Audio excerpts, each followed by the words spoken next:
Oke, tahapan selanjutnya yaitu persiapan data perusahaan dan setting-setting fitur. Di sini ada beberapa simbol, yaitu yang pertama logo pengaturan, kemudian ada perusahaan, buku besar, kas dan bank, penjualan, pembelian, persediaan aset tetap, smart link text, dan daftar laporan. Untuk persiapan data perusahaan, maka kita akan ke pengaturan, kemudian ke preferensi.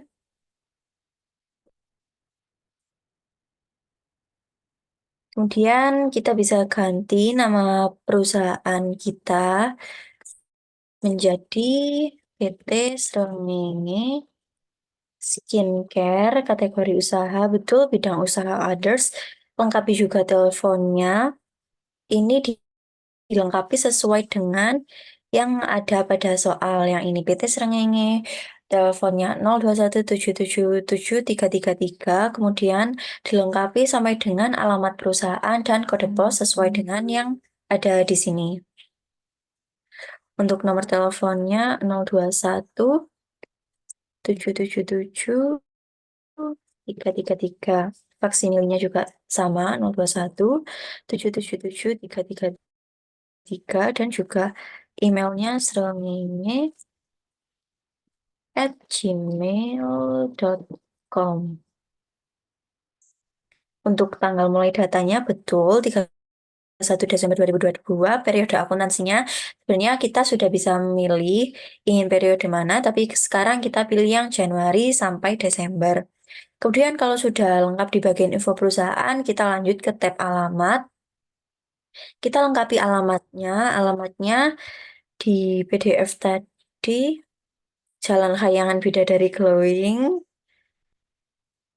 Jalan Hayangan Bidadari Glowing, kotanya Surabaya,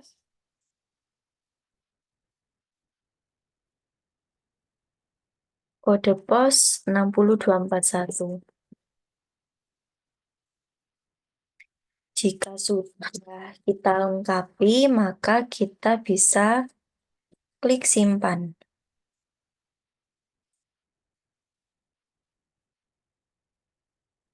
Oke, data perusahaan yang awal sudah siap, kemudian selanjutnya yaitu setting fitur. Fitur dasar perusahaan. Kita lihat pada kasusnya.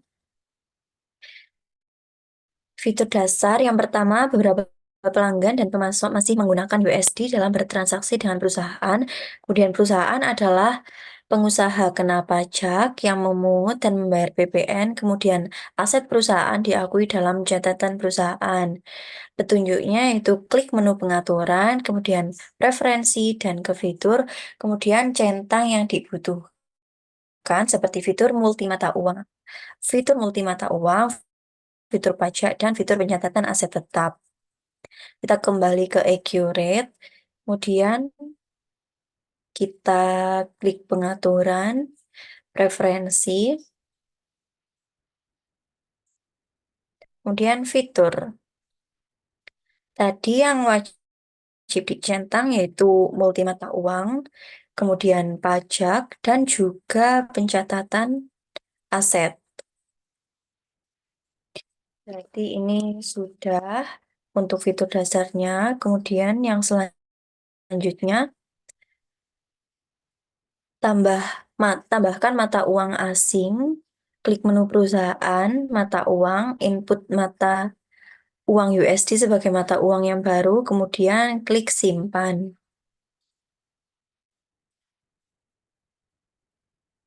Untuk yang ini berarti bisa kita save dulu.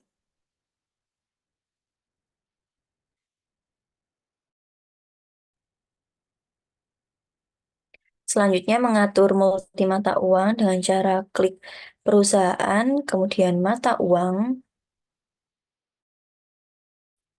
Kemudian kita lihat dulu di list yang di simbol hijau ini, belum ada USD ya teman-teman. Jadi kita tambahkan data baru dan kita cari USD.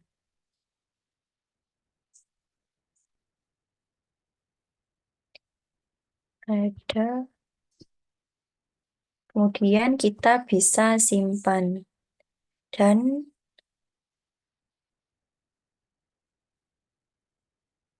kita bisa cek di list apakah sudah ada USD-nya. Sudah ada, berarti aman ya teman-teman. Berarti yang multi mata uang sudah berhasil.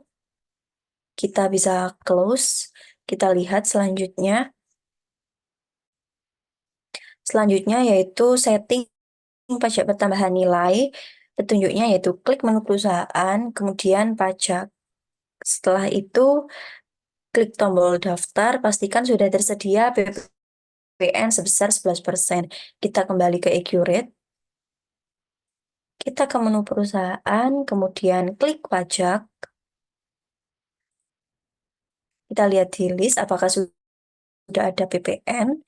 Dan di sini sudah ada pajak pertambahan nilai dengan presentase 11%. Jadi untuk PPN-nya juga sudah aman, kita bisa close. Untuk selanjutnya, kita lihat lagi di kasusnya. Sekarang kita setting ke fitur penjualan. Untuk fitur penjualan, yang pertama penawaran penjualan dibuat dan dikirimkan kepada pelanggan. Yang kedua, retur penjualan sebagai pengurang nilai piutang berlaku untuk barang yang rusak atau cacat. Perusahaan menghitung dan membayar komisi salesman. Perusahaan mengirimkan barang melalui jasa pengiriman. Perusahaan memberikan syarat dan tengah waktu pelunasan kepada pelanggan. Ini petunjuknya, kita langsung saja ke Accurate Online. Kita klik menu pengaturan, preferensi, kemudian fitur, kemudian kita beralih ke tab penjualan, pastikan centang penawaran dan pesanan penjualan, karena tadi penawaran dan penjualan dibuat dan dikirimkan kepada pelanggan, kemudian cek yang retur penjualan, cek centang juga yang tenaga penjual, kemudian jasa pengiriman dan syarat pembayaran. Jika sudah, kita bisa ke kasus selanjutnya, fitur pembelian. Yang pertama, bagian accounting membuat PO atau purchase order kepada pemasok yang terpilih. Kemudian dalam proses pembelian barang, proses pengirimannya diproses oleh pemasok lain forwarder. Petunjuknya yaitu klik menu pengaturan, preferensi, fitur, kemudian yang di tab pembelian. Kita kembali ke Accurate, pembelian. Pastikan sudah dicek untuk dicek atau dicentang pesanan pembelian, karena tadi bagian accounting membuat PO kepada pemasok yang terpilih, kemudian centang juga biaya pembelian oleh pemasok lain dan juga daftar harga pemasok. Kalau sudah, kita bisa ke setting persediaan. Bagian gudang membuat permintaan barang atas barang yang ingin diajukan pembelian. Kemudian gudang yang dimiliki perusahaan ada dua, yang pertama yaitu store dan yang kedua adalah warehouse. Caranya sama, klik menu pengaturan, preferensi, fitur, dan centang hal-hal yang dibutuhkan. Kita kembali ke Accurate Online, ke bagian persediaan, kemudian centang permintaan barang, kemudian multi gudang, karena tadi gudang kita ada dua, dan juga ini multi satuan barang, nomor serial, produksi sederhana, sudah aman semua, kita bisa simpan. Sehingga untuk setting awal, setting fitur perusahaan sudah selesai. Terima kasih.